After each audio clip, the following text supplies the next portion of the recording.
Mr. Ramesh Maharaj, who I will acknowledge, and other members of the media, members of the public generally, and interested persons. Good morning. Unfortunately, I do not have anything anywhere as dramatic as what we just heard in the scenario of Jamaica. And that in itself is a testament, I think, to the strength and the progress that we have made in Trinidad and Tobago in trying to police the police. And I think it certainly would hearten Mr. David West to know that we are certainly along the way in terms of making that progress to clean up the difficulties and the problems which we face in our own police service in Trinidad and Tobago. Two of the major areas where I have recognized through my experience that we have difficulties in Trinidad and Tobago in terms of monitoring and effectively conducting that function of oversight of law enforcement would be in the areas of litigation and legislation. And I will tell you how. It is a known and well-established fact that police officers in Trinidad and Tobago are highly litigious and highly contentious. And while that in some cases has led to remarkably unmeritorious cases coming to court, there have been, in other cases, a very high degree of success in several matters, as Mr. Ramesh Maharaj can attest to also. The result of this has emboldened the average police officer, from constable all the way up to commissioner, in such a way that they feel empowered to take any and every matter to the courts to have it decided upon. This, of course, is their inalienable right. But the effect of so much litigation and the cascading effect of numerous decisions of the courts has far-reaching consequences in that they end up literally having us fiddling as a society while Rome burns. And in a scene slightly reminiscent of the last moments on the Titanic, the band plays on while oversight of law enforcement slowly slips downwards to a watery grave, ensnared and enmeshed in a convoluted web of effective litigation and ineffective legislation. In the matter of appeal number PSC PA 45 of 2011 between number 13186, Constable Sheldon Myers as appellant and the Commissioner of Police as the respondent, which was heard before the Police Service Commission Appeals Tribunal, we effectively heard and determined 146 promotional appeals. In that matter, it was held that the appellant was eligible for promotion and he ought to be interviewed and considered to be promoted to the rank of police corporal. Now, this decision applied not only to Mr. Myers, but also to the other 145 other cases which relied on this as a test case. The factual matrix underpinning this scenario was that by departmental order number 223 of 2008 from the then acting Commissioner of Police, Mr. Philbert James, the appellant, Sheldon Myers, was notified that he had been successful in the police promotional exams to move to the rank of corporal. The only other step then was for him to be interviewed. Other officers were similarly interviewed, and he and the other 145 officers were not. So, accordingly, they brought their matter, they were successful, and the net effect is that the commissioner was now ordered to do the interviews with these officers so that they now could be promoted to the rank of corporal. Now, that judgment was delivered in the year 2015. The promotion exam that they sat was in the year 2008. So you are talking 7 years down the road where you would have had several other promotional opportunities. You would have claims for loss of benefits and other perquisites which would have occurred during the years. You would have had the order of merit lists which would have been created based on the others who would have leapfrogged them. And now these officers are being ordered that they must be interviewed, and then their promotions would be backdated accordingly. So you can begin to imagine the nightmare and quagmire in which the commissioner would now find himself in trying to readjust from a human resources perspective to get these officers back to where they rightfully ought to have been in the first place. The challenge for oversight is, this was an action of a previous commissioner. How then do we hold the present commissioner responsible for things which were totally outside his control, things which he must now deal with, because you have a judgment of a court indicating that he must do certain things, but these are the acts or inactions of his predecessors in office. You then have this scenario whereby, if nothing is done, these same police officers can take action against the present commissioner, claiming breaches of their rights, and the litigation merry-go-round continues, and you find yourself trapped in this in a never-ending cycle.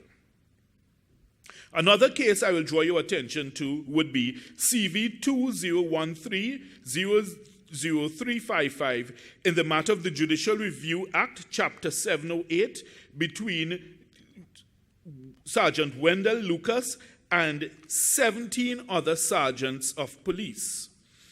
In that matter, which was brought against the Commissioner of Police and the Promotions Advisory Board and was heard before the Honorable Mr. Justice Budu Singh, the claimants were all sergeants in the 2nd Division of the Trinidad and Tobago Police Service.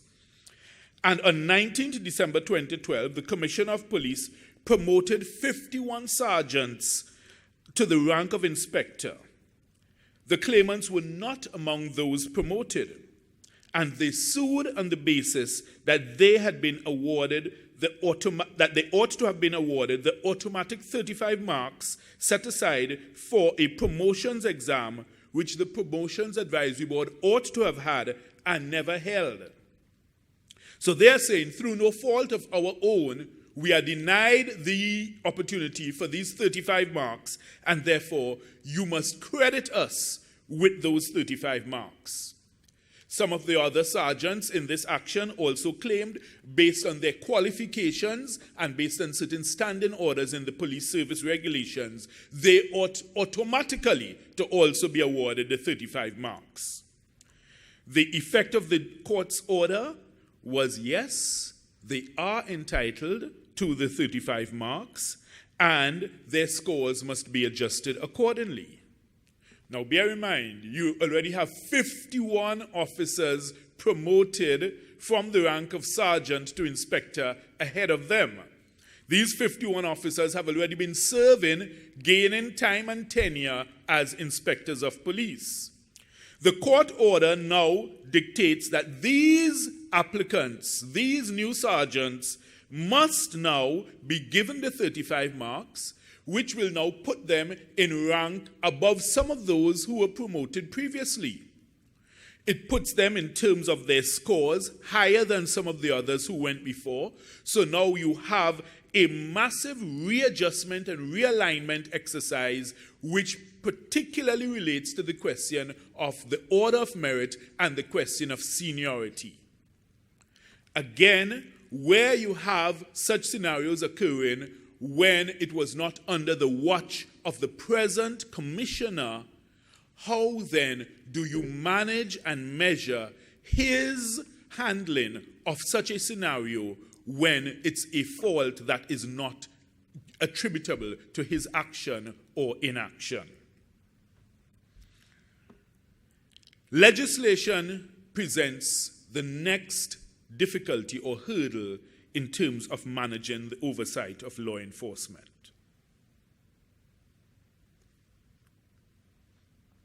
We would have heard last week Mr. David West, in his capacity as Director of the Police Complaints Authority, lament the fact of ineffective legislation for the Police Complaints Authority. We take this opportunity as the Police Service Commission to echo those sentiments, because we are quite familiar with the challenges he's faced because of our meetings jointly. But we ourselves face severe challenges in terms of our governing legislation under the Constitution and the way we are structured, comprised, and composed. We've had challenges in the past whereby the Commission has not been able to function effectively due to the sudden resignation of a former chairman. And when one looks at the legislation, it appears to suggest that we could not be properly constituted in the absence of a chairman. What do? Do we remain stymied and not let the business of the Police Service Commission continue while the process for appointing a new chairman occurs? Or do we press on with our work and hope that no one seeks out the services of Mr. Ramesh Lawrence Maharaj or someone like him to say, look, you are functioning in an illegal capacity because you do not have a chairman? So these are always the things that you look at when you want to strengthen your legislation to ensure that these gaps are closed. Another fundamental issue that we have faced in terms of our functioning at the PSC in our role of oversight of law enforcement has been the question of the legal relationship with our secretariat. Now, the Police Service Commission Secretariat was created by the Cabinet of the Government of the Republic of Trinidad and Tobago by Cabinet Minute 1564 on the 21st of June 2007. And it was done in accordance with several pieces of legislation: the Constitutional Amendment Act 2006, the Police Service Act 2006, the Police Service Amendment Act 2007, Legal Notice number 165 of 2007, and Legal Notice number 166 of 2007.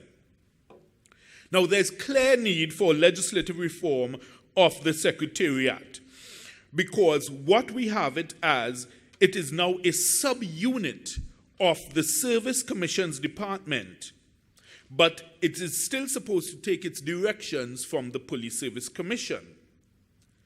Administratively, operationally, and functionally, though, it is still a subordinate, and it is controlled directly by the Service Commission's department. All of this has led to some measure of confusion, and it has left several clear and direct contradictions in the functioning of the Secretariat. Now, Cabinet considered the establishment of the Secretariat and its staffing in order to assist the Police Service Commission in the performance of our functions. When one looks at the policy decision to establish the Secretariat, this was made upon the advice of Professor Stephen Ostrowski from the Center for Justice, Leadership and Management at the George Mason University in the USA.